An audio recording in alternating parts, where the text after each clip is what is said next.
Just want to make sure I'm live right now. Hope all of you guys are having a great day today. All right, let's see.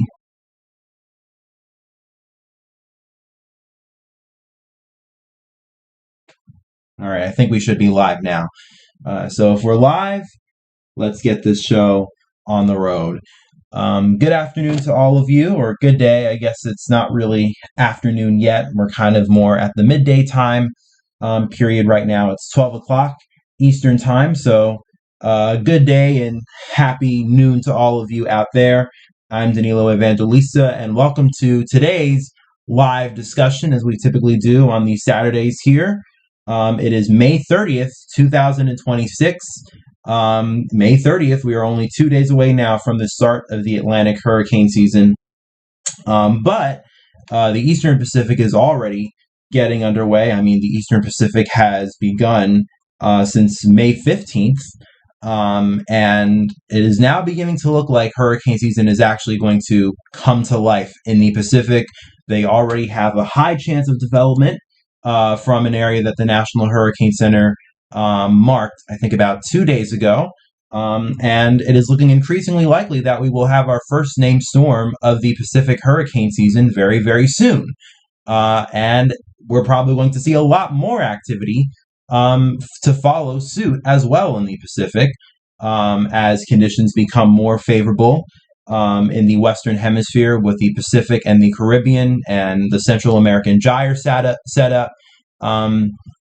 And that's probably going to help fuel a lot of Pacific activity. But we also will talk about when will we see the Atlantic come alive today. So quite a bit of things to go over today. We're going to go over the Pacific, the Atlantic, and there's also a little bit of things to talk about in the predictions department as well for the Atlantic too. So quite a list of topics we're going to go over today. And if you like this stream, if you like what I talk to you about, if you like the general content and information that we go over today, I would really appreciate if you like this stream. Subscribe to the channel if you want more of these streams. We'll be doing them on a weekly basis every Saturday, but we also have daily videos as well, which we will be going over. And if you have any comments that you want to make throughout the stream, send them in the live chat. And once I get the time to be able to do so, I'll run through all of the questions and comments that people are putting out, and I will answer them. And we will have a little bit of a Q&A session at some point in the stream once I especially get through everything I want to talk about today. So with that being all said, hope you guys are having a great day today, and let's get started. First off, with the National Hurricane Center homepage, as we typically do. We start off with the National Hurricane Center homepage every single live update and video update because, I mean, this is where all of the information, at least when it comes to tracking-wise, really originates from, since the National Hurricane Center is our main official tracking source, at least for the Atlantic and the Eastern Pacific. And in the Atlantic right now, not much activity is expected in the next 7 days. We know that. But in the Pacific, on the other hand, we have our first area of interest here of the season. Again, it was marked 2 days ago, but it is still our first disturbance of the season here in the Eastern Pacific. And already it has an 80% chance of development here in the next 7 days. But right now, in the 48-hour time frame, the chance of development is near zero. The feature that we're watching here is going to be some sort of piece of energy that breaks off from the intertropical convergence zone out here in the Pacific, and it will probably develop and become a weak, short-lived named storm that'll kind of just be out to sea here. So if you are watching from Mexico, first of all, hello, hope you're having a great day down there.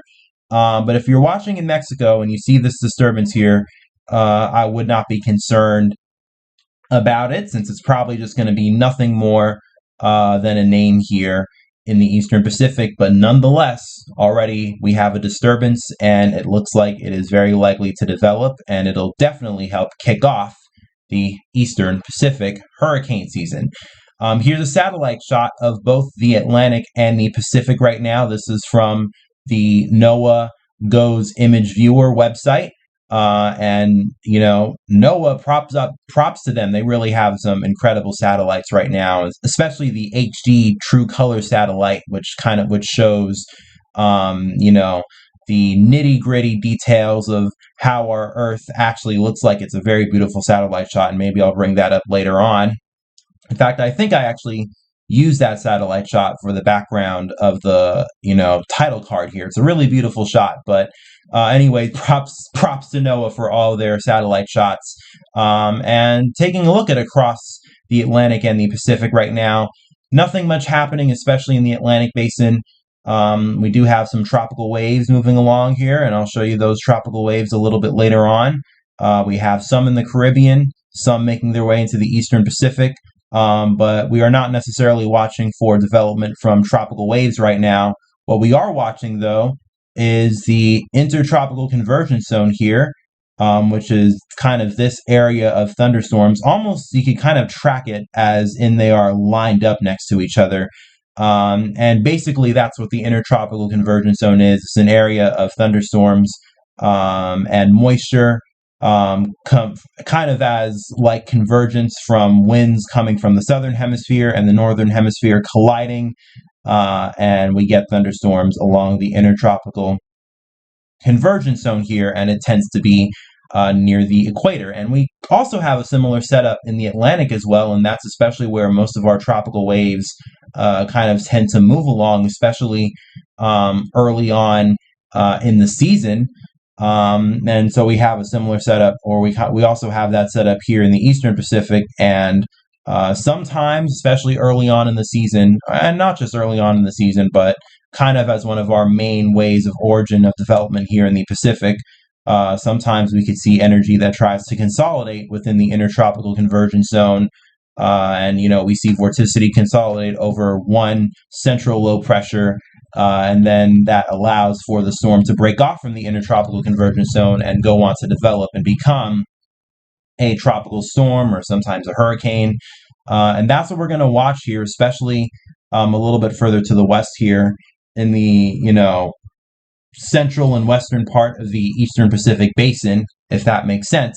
And you can kind of already see in this general region here, we already have showers and thunderstorms, pretty decent showers and thunderstorms beginning to blow up here. And let's actually zoom in on the Eastern Pacific basin specifically.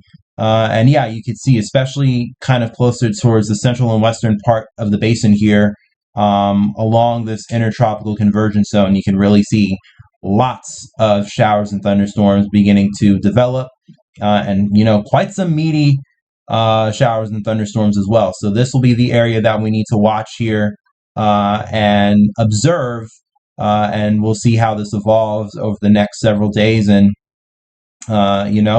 probably this will consolidate within the next few days, and eventually a tropical cyclone will develop, and then it'll move off to the northwest here.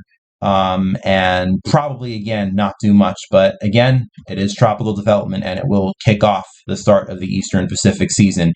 But overall, again, nothing much else happening across the Eastern Pacific. Still, we're kind of transitioning into the season. The atmosphere is still becoming more favorable, but the fact that we are starting to get development now definitely tells me that the lid is beginning to come off. And things are definitely going to get interesting here over the next several weeks, and we'll definitely dive more into that over the course of today's discussion, especially for potential development beyond what we're going to be watching out here in the western part of the basin. We might have to start watching much more closer to Mexico and Central America over the next 2 weeks. And again, that part of that has to do with the Central American gyre pattern that I've been talking about will set up over the last several weeks. That's starting to come to fruition now, and that might produce something that will be more than just a weak named storm that'll kind of go out to sea here. But of course, we'll get more in depth into that in just a moment. But here's a look at the vorticity over the Eastern Pacific right now. And you could see, again, closer towards the central Pacific here, lots of vorticity associated with the ITCZ. Not necessarily seeing one specific area of vorticity consolidating just yet. Maybe a little bit already occurring kind of near 130 west here. Not sure if that's the system that we need to watch, though. I think it's more back to the east here. But you do see that there is some vorticity already beginning to build. And again, we're just going to watch and see how this evolves and consolidates here over the next several days. And let's take a look at that by looking at the models now. We're going to get to the euro in just a little bit, but let's start off with the GFS here.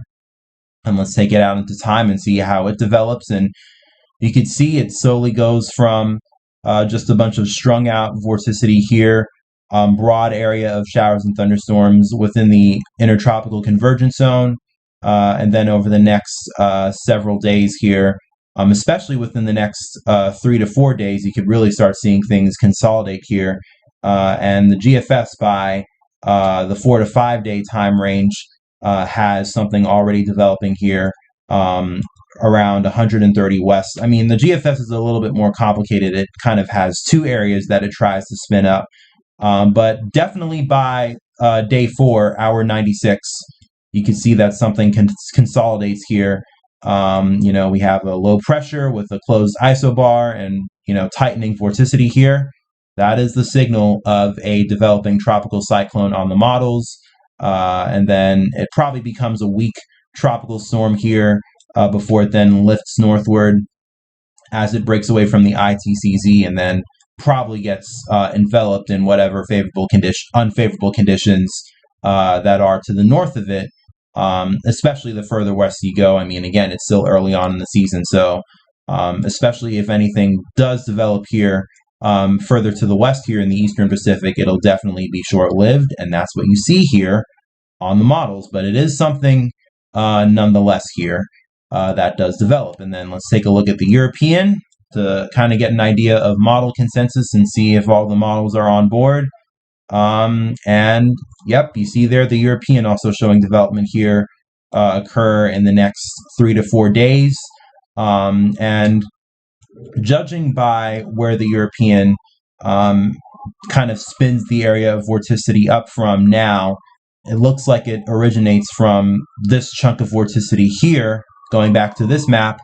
I guess roughly this area here that is in between 120 and 110 west longitude. So I guess this will be the area that we need to watch and see how it consolidates over the next several days. And it's really going to be neat, especially to watch this map specifically change over time, and we'll really see things begin to consolidate here. We're going to go from kind of the strung out vorticity that we have now on the map here. And let me interrupt for a brief moment and apologize for any loud noise that you hear outside. Unfortunately, I live in New York City, and, we're going to have to deal with it. And it's distracting me a little bit right now. I apologize for it, though, and I hope it's not distracting any of you watching out there as well. But anyways, back to what I was talking about. This will be what we need to watch, and then let's see how the European evolves with it. And you can see over time, especially as we get into hour 60 and then hour 72, that's when you start to see a low pressure develop and then consolidate, and then it becomes a weak tropical storm here and kind of moves on off to the northwest and lasts till around 6 days out, although as it starts getting further north, it'll definitely move into more unfavorable conditions, cooler sea surface temperatures, and in general, I mean, the environment is not going to be super favorable for it out this way, out in the western portion of the basin, since, again, it is still early on, but clearly still favorable enough that we're going to get something out of this storm, and we're probably going to get it by early next week. And again, it'll be a named storm, one named storm down, and definitely a start to the Pacific hurricane season for sure. So here are the ensembles, just to kind of show you what's going to happen here, because you can look at the operational models, but just to kind of cement the fact that the models are in agreement here. And, also to check to see if the models are in agreement, here are the ensembles for the European, and they definitely show quite a bit of low pressures here associated with something that does break off from the ITCZ, although once again, most of the ensembles here are pretty weak. So again, going to be nothing more than a weak storm here.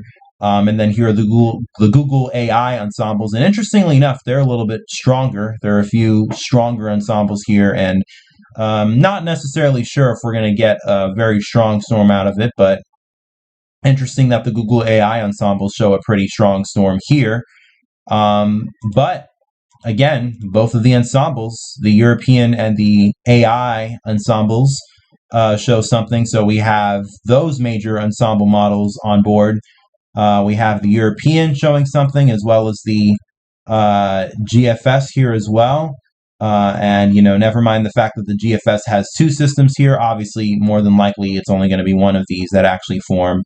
And it's probably going to be the one further to the east here that the GFS kind of has developing a little bit later on. But, I mean, ignore that and just pay attention to the fact that the models have something here, both the European and the GFS. So I think it's pretty safe to say that it is very likely that our first named storm of the Eastern Pacific here will be coming in just a matter of the next 4 to 5 days. But beyond that, let's start off by talking about the ensembles here beyond looking at the next 4 to 5 days and taking it out to the next 2 weeks, and probably 3 weeks, especially 3 weeks probably, but even just the next 2 weeks here. Notice that the ensembles are also starting to pick up on quite a bit of activity, I must say, closer to Mexico and closer to Central America. And it's not just the Google AI ensembles that show it, but you could also see it as well here on the European ensembles. And both of the models here indicate quite a few ensembles showing a pretty strong storm. So we might have more than just a weak named storm that'll be out to sea here and not cause any problems. And I mean, this is very close to Mexico too, and this is all going to be a part of the Central American gyre pattern that is going to set up here over the next several weeks, and it's already beginning to set up. But another way that you can really see why that is going to happen, let's take a look at the zonal wind anomalies here over the next several weeks. This is the European forecast, and I had to retrieve this from yesterday because today's European ensembles for the zonal wind for some reason are not showing up. But here are the zonal wind anomalies in the Pacific, and you can really see that right now we have a pretty strong westerly wind burst taking place along the equatorial Pacific. And notice how over the next several weeks, we really see a lot of those very strong westerly wind bursts begin to show themselves further east here in the Pacific. And by the time we get to early June, so within the next 2 weeks, we really start seeing a lot of strong easterly wind bursts or westerly wind bursts here in the Eastern Pacific. And obviously, this is going to help tremendously with El Nino development, but especially as we start seeing these westerly wind bursts strengthen, that's when we really start seeing a lot of activity begin to show up here in the AI, in the ensembles. And I think this will be probably the beginning of quite an active string of activity here in the Pacific. So it really is almost like the lid is beginning to come off here very soon. And then not just taking a look at the ensembles here for the zonal winds, here's how the velocity potential looks like as well. And you can see, first of all, we have a MJO wave moving through right now across the Pacific, and we kind of saw that happen here over the last several days here with a lot of these greens and blues moving through the Pacific, and that's probably what's helping prime the atmosphere for our little system that we have here right now. This is probably a product of the MJO, or maybe I guess it kind of was a Kelvin wave that moved in the last few days, and that's helping prime the atmosphere for the system that we're going to have further west. But we also have another spike here in the rising motion, especially again as we get into early June, and that also seems to be pretty strong, and that's going to help set up for probably what will be our next system closer to Mexico here.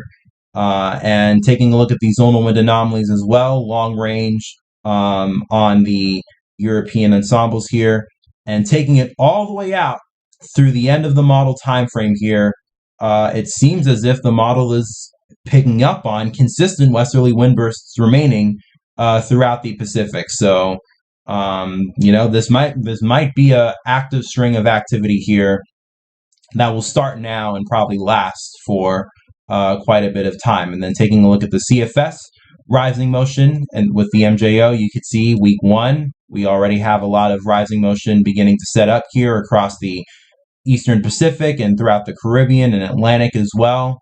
And first of all, we're going to start seeing the Central American gyre pattern probably set up here within the next week. And then it really strengthens, at least the rising motion, really strengthens week 2. And again, that coincides with whenever we're going to start getting something to develop here closer towards Mexico. And then week 3 it lasts as well.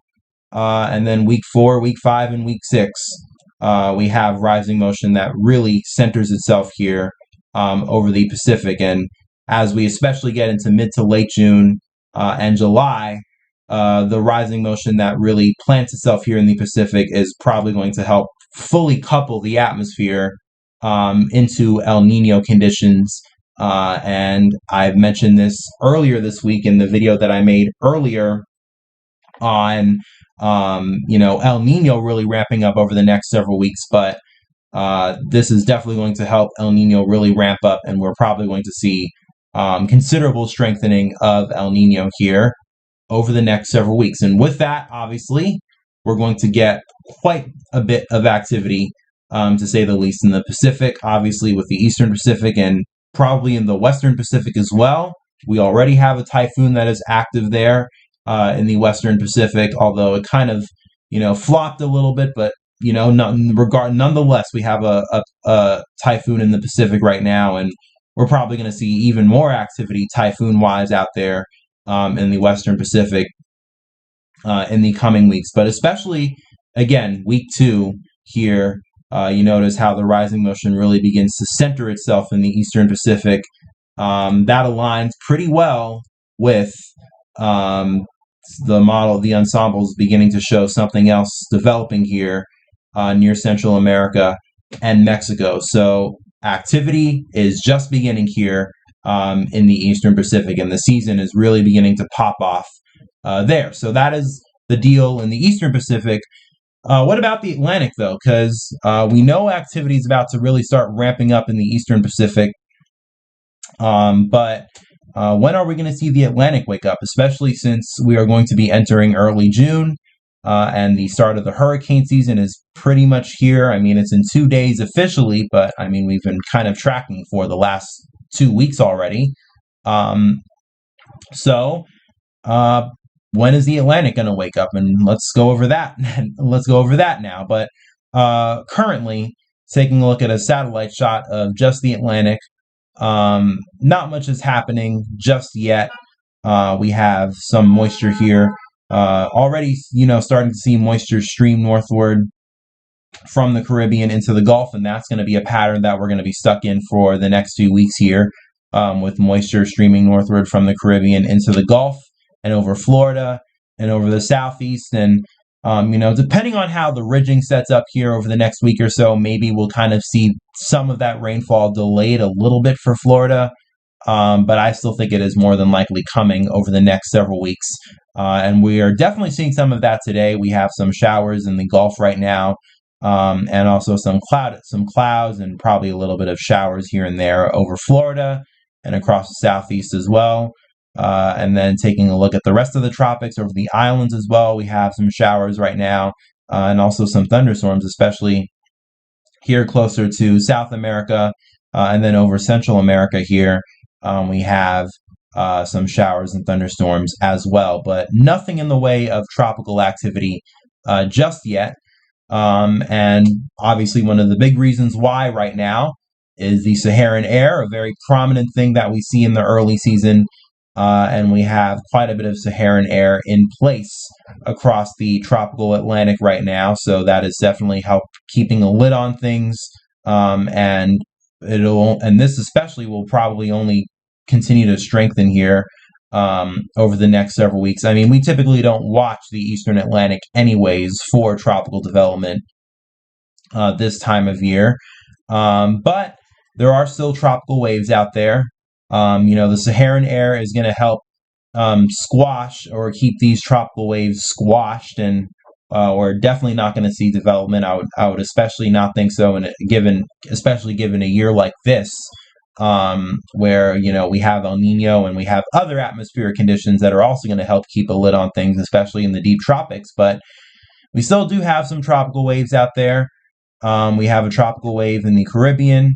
One approaching the Caribbean, and that's probably what this massive clouds and thunderstorms here are near the southern islands and near northern South America right now. This is probably that tropical wave that is moving through here, and then we also have a tropical wave that probably just came off the coast of Africa here in the last day or so, and we can see that here on the satellite picture. Not a lot of showers and thunderstorms associated with this wave, but it is a wave nonetheless, and these waves are going to continue to move off the coast of Africa, and eventually one of them are going to find favorable conditions, and eventually we will probably see a wave develop. Not any of these waves, more than likely. And sometimes it may take all the way till the Eastern Pacific for these waves to find favorable conditions. So nothing developing just yet. But let's take a look at the models here in the Atlantic and see how things play out here over the next week. And not much really happens right now. There are two things that I guess we could watch at least over the next week. One of them being whatever happens over Central America here. Once again, we do have quite a bit of vorticity that tries to build, and especially here over the southern portion of Central America, you could see we kind of already have a broad area of low pressure that develops here. And this is going to be a result of the Central American gyre. And that is that itself is a product of let's go back to the CFS here. Favorable conditions associated with the MJO already beginning to set up here in the next week over the Caribbean and in the Eastern Pacific. But that's definitely especially going to strengthen as we head into week 2. And obviously, given how strong the rising motion will especially be in the Eastern Pacific, that the Central American gyre pattern is probably going to help set up activity development here in the Eastern Pacific, and you can already see the hints of that here in the next 7 days. We have an area of vorticity here that tries to begin to consolidate near Central America, and then you see the GFS, especially as we go beyond the 7-day time frame and take it out to the next 10 days. You can see that we start really seeing solid development here come out of Central America in the Eastern Pacific. But in the Atlantic, on the other hand, nothing much happens. We have some, moisture that tries to make it north here in the Gulf and kind of gets squashed here to the Central Gulf. And for a while, the European was showing development from something that tried to move northward here into the Central Gulf. And you can see the GFS does the same as well. I mean, there's some vorticity that tries to consolidate here. But clearly things are not favorable enough, and it kind of just dies out, and then whatever moisture here kind of moves into Mexico. But then another interesting little thing that happens as well is a low pressure, some sort of low pressure here moves off the coast of the United States, and this is also something else that tends to happen in the early season as well that we talk about from time to time.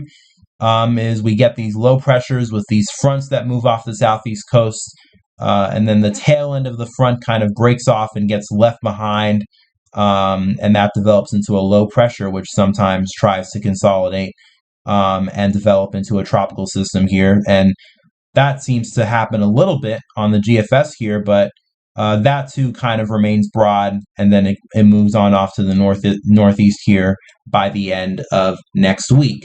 And then on the European, the same kind of deal happens here. The European is actually a little bit more aggressive with the vorticity, piece of vorticity here that tries to move northward into the Gulf and maybe try to consolidate, but then it kind of, dies off here and doesn't do much. But then we also have something as well that kind of consolidates here off the East Coast. So maybe there are a few areas that we need to watch here over the next week. Let's take a look at the shear here and see what tries to happen. And you could obviously see why nothing here nothing here is able to get going in the Gulf. Way too strong wind shear, and he can't have that. You need lower wind shear in order for something to develop. I mean, we have some of these shear values ripping through the Gulf on the order of 50 knots and probably even higher. So, no wonder why the European fails to really do much with whatever tries to consolidate here in the Gulf. But, I mean, that is a piece of vorticity, and I do believe that we will have to watch the Gulf at some point for tropical development within the next 1 to 2 weeks here. I mean, is the Central American gyre pattern still going? I guess so. And especially as we take this out into the 2-week time frame, you could definitely see, I mean, already at hour 144, you start to see vorticity here building near Central America on the Eastern Pacific side, and more than likely that's probably going to lead to development in the Eastern Pacific here. But really quickly, going back to the CFS here, we have rising motion that remains near the Eastern Pacific and kind of near Central America. Week 2, it really strengthens, and then week 3, it's still persistent. So we're going to have this Central American gyre pattern remain for some time, definitely beyond the first few days of June and probably into at least the second week of June. And obviously that is definitely going to help with seeing a lot of activity here in the Eastern Pacific. Again, we're probably going to have our first named storm now, then we're probably going to really have to watch within the next 10 to 15 days and see if something will try to consolidate here closer to the Mexican coastline. But I still think occasionally we'll have to watch and see if something tries to lift northward. And taking a look at the European ensembles right now, you can see that occasionally there still are a few ensembles that try to, allow for something to lift northward. And I mean, it's not a lot of ensembles, but there's still something. And then here's the Google AI ensembles as well. And I mean, there's only one ensemble. Most of the activity is going to happen in the Eastern Pacific, but as long as the Central American gyre pattern remains, I'd say that we need to watch and see how things evolve. And let's take a look at the CFS weeklies here and see how precipitation evolves here over the next week. And you can see we have a lot of precipitation over Central America, lots of moisture as well over Florida and the Southeast. That seems to persist week 2. Definitely a decent stream of moisture coming in from the Caribbean into the Eastern Gulf and over Florida the second week of June, this goes out to June 13th, and then you really start to see a lot of precipitation here in the Eastern Pacific, and then that really strengthens here week 3. But then the Caribbean begins to dry out, and it seems like a lot of the moisture that we do end up getting coming into the Southeast here and along the Gulf Coast kind of comes from the Eastern Pacific. But maybe that might honestly lead to, if we get one of these storms that end up tracking close enough to Central America that they end up going over Mexico, and then maybe making their way northward, and we kind of deal with the remnants here in the Gulf. I don't know, that wouldn't shock me. I do think that the pattern will be there for something to try to develop here in the Gulf. And let's take a look at the wind shear as well over the next several weeks here. We go from very, very strong wind shear right now, strong wind shear in the Eastern Pacific.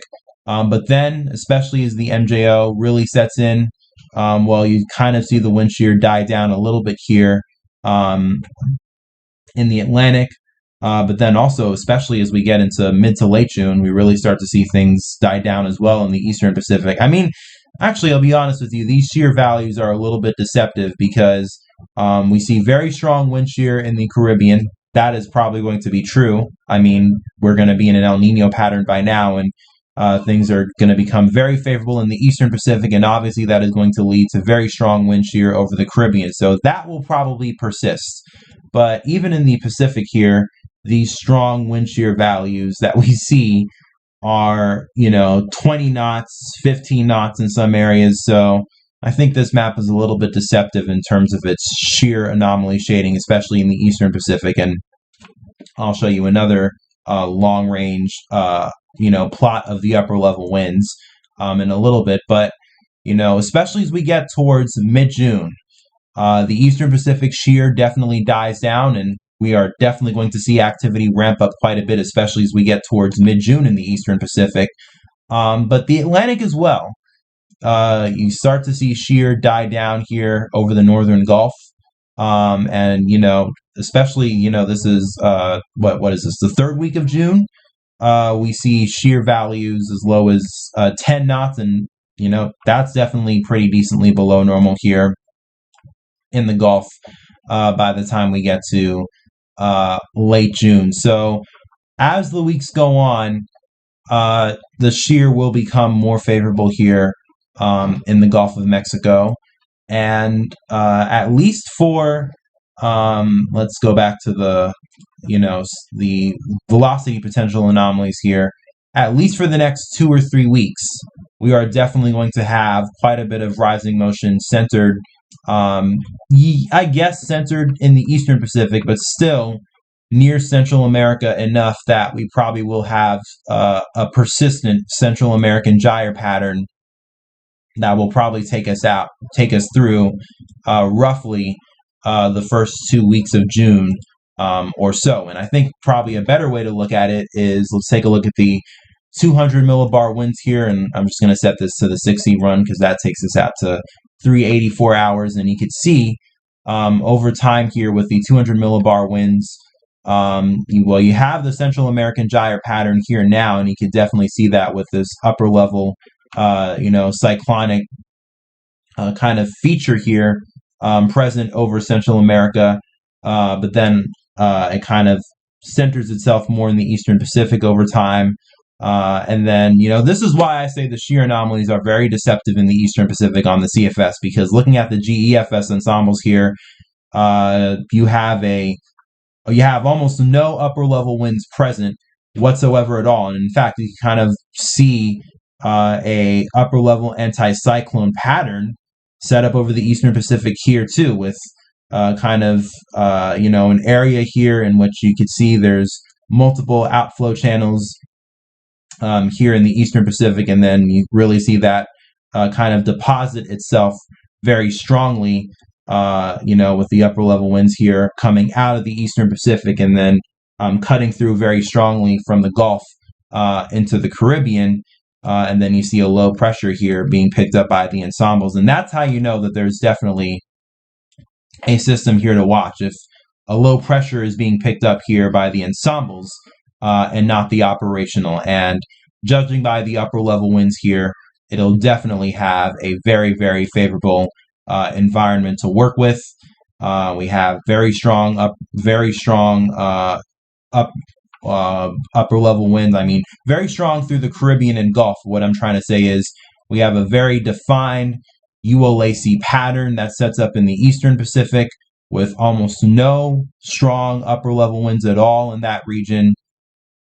And then that'll definitely help fuel quite a bit of the barrage of activity here, especially closer to Central America here in the Eastern Pacific over the next several weeks. But notice as we get out into time, And again, especially as we get towards mid-June, the upper level winds here that are very strong and, cutting across very strongly over the Gulf and the Caribbean slowly begin to wade away. So things are definitely favorable in the Eastern Pacific, but as time goes on, things become less unfavorable in the Atlantic. And I don't know. I still think that we will have to watch for potential tropical development in mid-June. Some people think that the Atlantic will be closed for business, and all of the favorability will be in the Eastern Pacific. And I will tell you, judging by this upper level wind pattern here, especially when you kind of see the defined outflow channels already here in the ensembles. I mean, you see kind of a wrapped up area here where there's a low pressure, and then you see the anticyclonic or the cyclonic upper level winds kind of going in a circular direction here, moving outward like that, and then moving downward like that. That's definitely a classic upper level anticyclone pattern that is very favorable for development here in the Eastern Pacific. But we do see shear that lowers over time in the Gulf. And as we move into June and as we progress into hurricane season, I think something will happen. I think we will still have to watch the first 2 weeks of June here in the Atlantic for development to occur.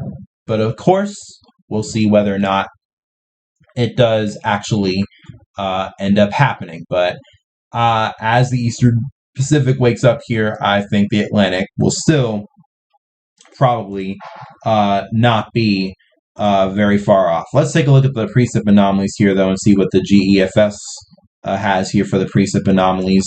I mean, there's definitely a lot of moisture here to work with in the Gulf as we get into June. So we probably will still see opportunities for moisture to stream northward from Central America into the Gulf. And as shear becomes more favorable, you would have to wonder if any moisture plumes that get into the Gulf will have any low pressures with them, and if the shear is low enough, maybe that'll eventually still lead to development of some sort to happen here. But I will say, though, for sure in the Eastern Pacific, especially from the kind of cropped image of the Eastern Pacific here, definitely things will be very favorable, and we're probably going to be looking at the potential for a pretty decent hurricane threat in the Eastern Pacific within the next 2 weeks, and especially closer to Mexico here. You guys are going to have to watch out coming up pretty soon. But talking about the overall season, not just what's going to happen here in the next 2 weeks, and this is very interesting because no one really talked about it, and I wonder why. But the UK Met actually came out with their hurricane forecast for the Atlantic this year, their North Atlantic Tropical Storm Seasonal Forecast for 26, and this was actually released this past Thursday.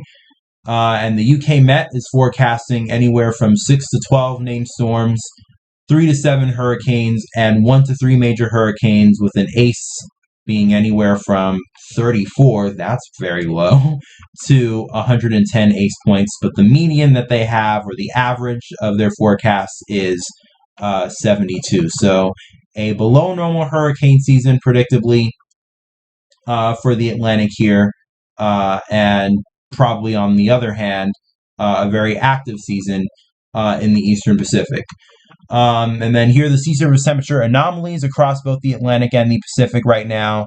And I mean, I think judging by how warm these sea surface temperature anomalies here are, especially closer to Mexico, over the next 2 weeks, I really think that this will be a primed area for potential hurricane development here within the next 2 weeks, not just at some point in the hurricane season, but especially when you see these kind of anomalies here closer to Mexico. And given the fact that we will have a favorable Central American gyre pattern, that's definitely going to allow for the opportunity for development here in the next few weeks. I think we already might have to deal with a pretty strong hurricane here, or something that will be of a sizable threat to Mexico within the next few weeks here, especially as the Eastern Pacific really ramps up. And boy, is it going to ramp up. And I mean, this looks very favorable. We have very warm sea surface temperature anomalies throughout the entire tropical Eastern Pacific, along with our developing El Nino, which is also going to ramp up quite a bit here over the next several weeks. But then the Gulf of Mexico or Gulf of America and off the southeast coast here as well, warm sea surface temperature anomalies too. And then that kind of stretches throughout most of the tropical Atlantic, although we do have some slightly cooler sea surface temperature anomalies here in the eastern tropical Atlantic. And some of that is probably being induced by Saharan air, which is, very prevalent. I showed you that before. We have a lot of Saharan air in the eastern Atlantic right now, and Saharan air definitely has a negative effect on sea surface temperature anomalies. But in general, the tropical Atlantic is still slightly above normal in most places, but especially in the Gulf and off the southeast coast, we have things quite nice and warm right now. Here's the Nino 3.4 sea surface temperature anomalies. The latest is 0.6 degrees Celsius above normal. This is the relative map. So the actual, raw sea surface temperature anomalies here are probably solidly at least a degree Celsius above normal right now, but obviously, when it comes to looking at the relative Nino index, you kind of have to subtract a little bit from the raw sea surface temperature anomalies with the whole relative Nino index methodology. And with that, right now, the latest value is at 0.6 degrees Celsius above normal, so still remaining above 0.5. So we are definitely continuing to progress here into El Nino conditions. Meanwhile, in the Atlantic, though, boy, have we seen a drop-off in sea surface temperature anomalies here over the last several days.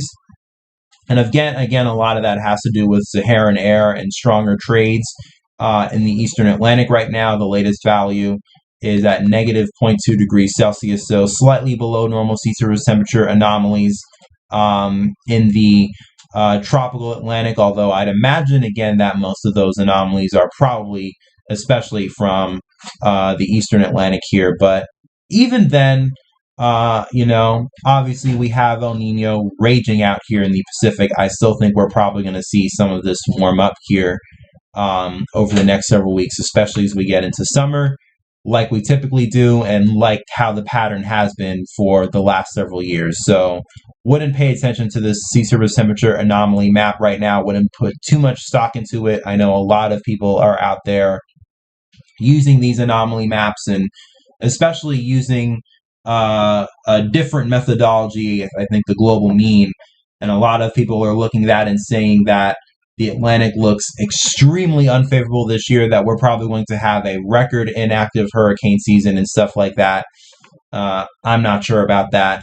And I mean, we do have El Nino out here, and we do have a less favorable tropical Atlantic, so we are obviously going to have a below normal hurricane season this year. I think that is very much the most likely outcome, and it is once again kind of being enforced here by the Met Office, the UK Met Office, and I mean, their predictions are pretty accurate. I definitely do not distrust them. And they have a below normal hurricane season as well as other people like NOAA and a bunch of other trusted forecast services saying a below normal season. So more than likely that'll be the outcome this year, but I still would not jump to the conclusion of record inactive. We'll just have to see how things shape up, and even if things don't look very favorable for the Atlantic right now, I'd imagine at some point we are probably going to see these anomalies warm up, especially as we get towards the peak of the hurricane season. Here's to take a look at the actual sea surface temperatures, though, really quickly, just to close out. Sorry, just looked at the chat for a moment here, but here are the actual sea surface temperatures right now. We have the entire Gulf definitely warm enough for tropical development. Almost no patches of the Gulf here um, below 26 degrees Celsius. So if anything does try to get going in the Gulf, it'll definitely have sea surface temperatures that are more than optimal and ready for it. And then through the Caribbean, the Caribbean is always going to be warm year round too, and ready for tropical development. And especially in the Western Caribbean here, you already see anomalies as much as 29 degrees Celsius in many areas. So they're already ready for major hurricane development, although we are definitely not going to see that anytime soon. So no need to worry, but Caribbean already warm, and off the southeast coast as well. Already seeing sea surface temperatures warm pretty nicely here. Already seeing some 28s begin to pop up here along the Gulf Stream off the southeast coast.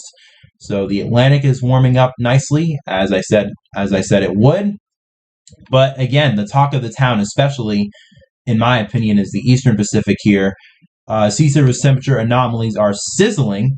Again, especially close to the Mexican coastline here. We have some readings here as warm as 31 degrees Celsius.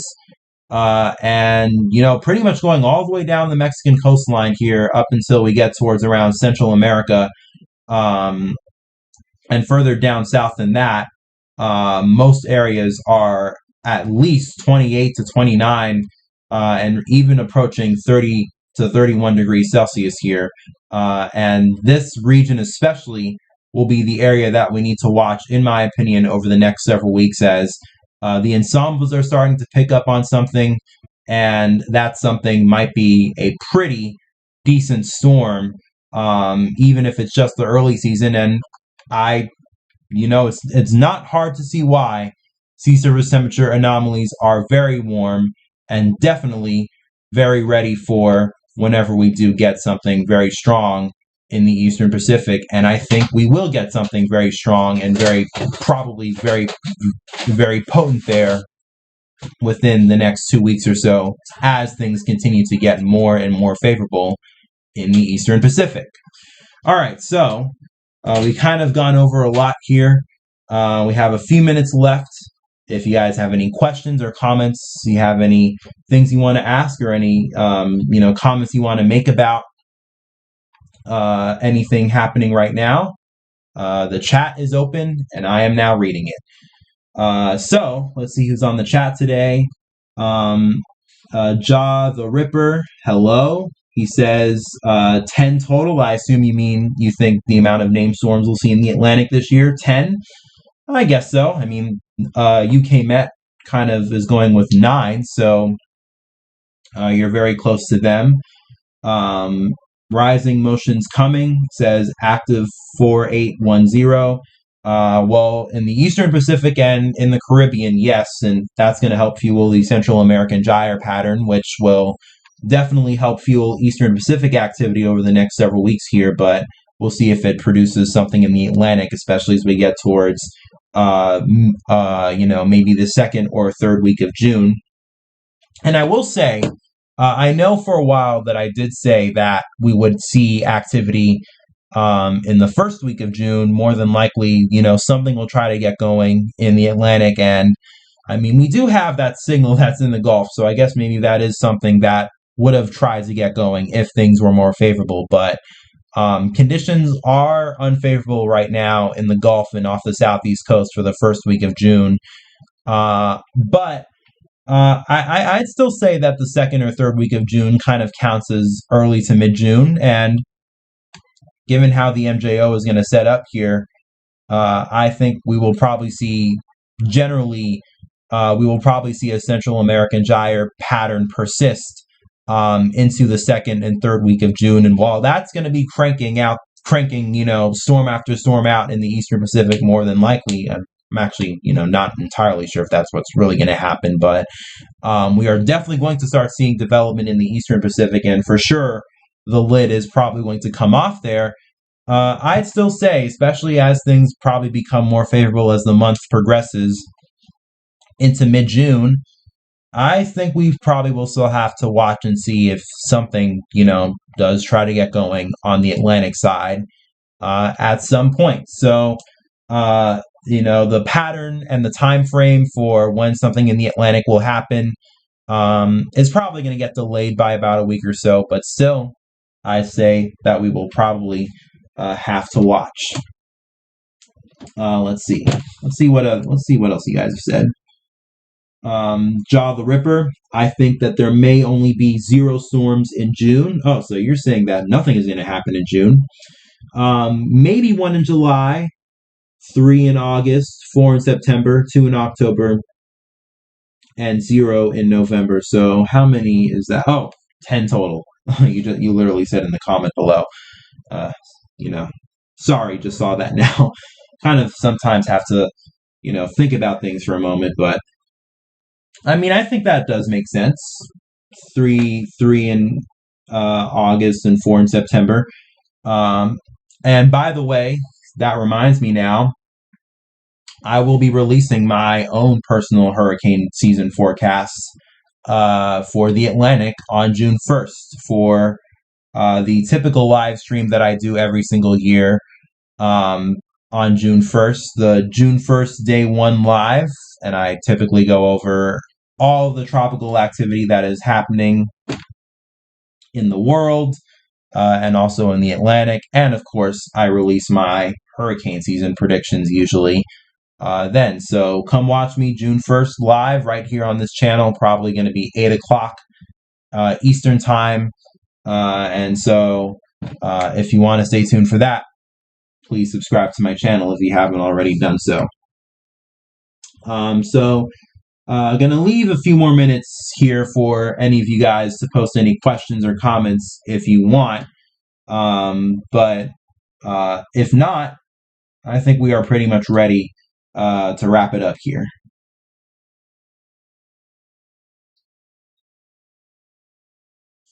So let's see. Me, June 1, July 1, August 2, September 4, October 2, November 1. So how many is that total? I guess it's 11 total, right? That's not unreasonable. Definitely we'll see a lot more as we get towards the peak of the hurricane season. That definitely makes sense. August having 2. I think August will have a little bit more than just 2 storms. We'll see. But 1 this month and 1 next month, I certainly would agree. And I think that'll more than likely be right. Of course, we'll see if that actually happens, though. But, speaking of Atlantic activity, I will also be doing a video tomorrow going over how things are more than likely going to shape up in the Atlantic. We're going to go in depth, taking a look at sea surface temperature anomalies and comparing the sea surface temperature anomaly configuration we have this year to how other years have been, especially other strong El Nino years and even strong El Nino years and some years where, we had El Nino, but the Atlantic was still decently active. We're going to do a lot in terms of talking about the Atlantic tomorrow. So if you want to stay tuned for that as well, if you haven't already done so, please make sure to like and subscribe to the channel. But definitely here over the next several weeks, we're going to see activity really begin to ramp up here in the Eastern Pacific. Don't see much popping up in the chat now, so if nobody else has any more questions or comments, I think it'll be safe to say that we can wrap up. All right, so it's a nice discussion that we had today, I must say. Hope I covered any questions or comments or any worries that any of you might have had. And especially for those, if you've been wondering whether or not we were going to have activity in the Atlantic, especially given all of the models that we've seen over the last several weeks. For a while we had those phantom hurricanes that the GFS was spitting out. That was never going to happen.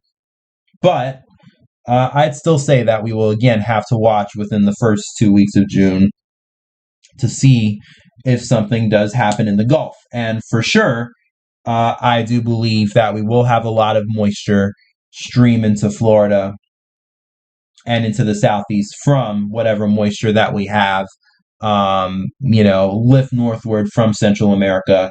And that should hopefully bring a lot of rainfall to Florida and to the southeast, especially for, those struggling with the pretty severe drought conditions that we have in place right now. So, hopefully we'll see, some relief in that. And, even if we did have a tropical system, if we had a name, that would have still more than likely been the end result.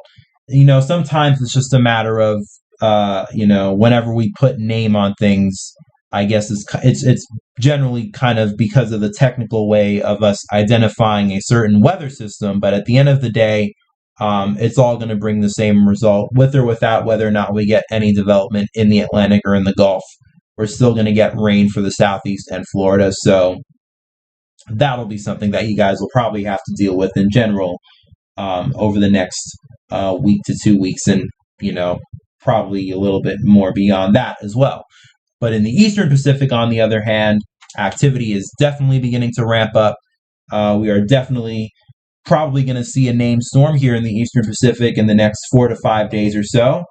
And probably beyond that, we're going to see more than just a named storm. We might even have a hurricane threat to talk about within the next 2 weeks. So a lot coming up here, and definitely a lot of activity to be monitoring. So I will definitely continue to do that. And I hope that you join me on that journey and on that, on whatever chaos and saga that might bring here over the next several weeks as well. But with that being said, I'm going to wrap it up for today's video and today's live discussion. I am going to do a video actually a little bit later on for our typical daily tropical update. So if you want to stay tuned for that, make sure to stay tuned for that. Otherwise, I hope you all have a great rest of your day. Stay safe. Peace, love, and kindness to you all. And I'll talk to you guys again later.